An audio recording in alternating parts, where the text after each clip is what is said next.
سے قبل 1000 BC میں یہ تعمیر ہوا ہے ہیکل جس کو کہتے تھے وہ، اور وہ آج کل جسے ٹیمپل کہتے ہیں، ٹیمپل آف سولومن،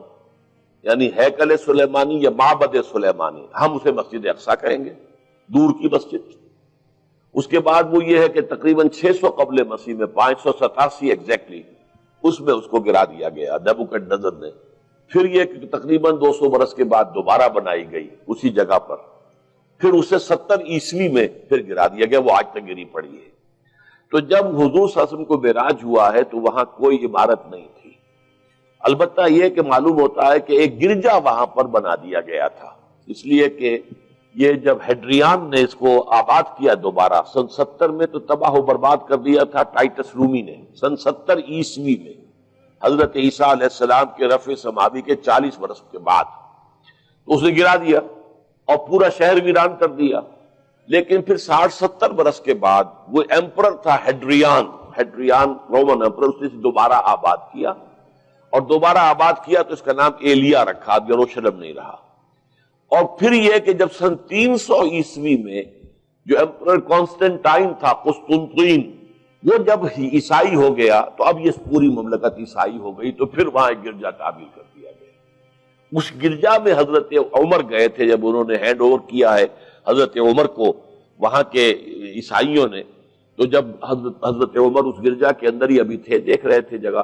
تو نماز ظہر کا وقت ہو گیا، تو حضرت عمر نے فرمایا کہ میرا نماز کا وقت ہے، تو انہوں نے کہا وہاں کے عیسائیوں نے کہ آپ یہی پڑھ لیجیے، آپ نے فرمایا نہیں، اگر میں یہاں پڑھوں گا تو اسے پھر مسلمان مسجد بنا لیں گے۔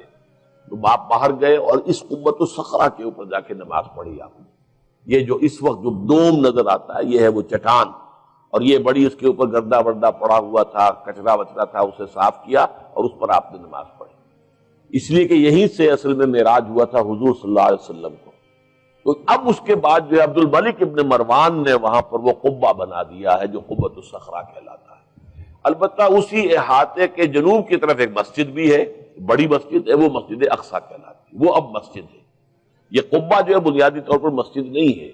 یہ تو یوں سمجھیے کہ جیسے کوئی ہمارے ہاں مقبرہ ہوتا ہے، درمیان میں قبر ہے، اس کے اوپر بڑا سا گنبد بنا دیا ہے، چاروں طرف جو ہے زائرین کے لیے جگہ ہے، ایسے ہی یہ وہ چٹان ہے۔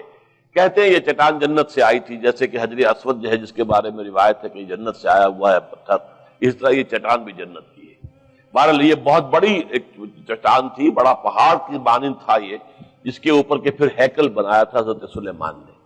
اب ہوتے ہوتے وہ چھوٹا رہ گیا ہے، جیسے کہ اب کوہ صفا کوہ مروہ اب کیا رہ گئے، کچھ بھی نہیں ہے، ان کا نشان ہے صرف کہ ہاں یہاں کبھی ایک پہاڑی ہوتی ہوگی جس کے کچھ پتھر جو ہیں وہ نظر آ رہے ہیں۔ اسی طرح سے وہ ایک چٹان ہے، اگرچہ بہت بڑی ہے کوہ صفا اور مروہ کے مقابلے میں، تو اس کے گرد ایک پلیٹ فارم سا بنا دیا گیا ہے اور اس کے اوپر یہ قبہ ہے۔ تو یہ ہے اصل میں جو کہ حرم شریف کہلاتا ہے اس وقت، اور سارا جھگڑا جو ہے یہود کا اور مسلمانوں کا وہ اس پر ہے۔ ورنہ یہودی براک جو ہے، جو یہودی وزیر اعظم ہے اس وقت، اس نے یہ آفر تو کر لی تھی کہ ٹھیک ہے مسجد اقصی موجود رہے اور اس کے اوپر جو ہے کنٹرول بھی فلسطینی مسلمانوں کا رہے، لیکن یہ قبۃ الصخرہ پر نہیں ہے، اس لیے کہ یہ ہے وہ جگہ جہاں انہیں اس کو گرا کر اور اپنا تھرڈ ٹیمپل تعمیر کرنا ہے۔ یہ انہوں نے اپنے یہودی جو مذہبی عناصر ہیں انہیں رشوت دے رکھی ہے کہ باقی ہر معاملے میں تم ہمیں اجازت دے دو کہ ہم نے سینائی واپس کر دیا، ٹھیک ہے، گولان ہائٹس بھی واپس کر دیں گے شام کو، اور اسی طریقے سے ویسٹ بینک وغیرہ پر ہم ایک فلسطینی ریاست بنا رہے ہیں، تم اس کی اجازت ہمیں دے دو، لیکن ہم یہ جہاں تک یروشلم کے بارے میں ان کا کہنا تھا کہ یہ ہمارا جوائنٹ ایک ہی متحدہ دارالخلافہ رہے گا، عربوں کا کوئی تعلق اس سے نہیں ہوگا، یہ پورا کا پورا ہمارے پاس رہے گا، اور پھر یہ کہ یہاں پر ہم وہ بنائیں گے اپنا ہیکل۔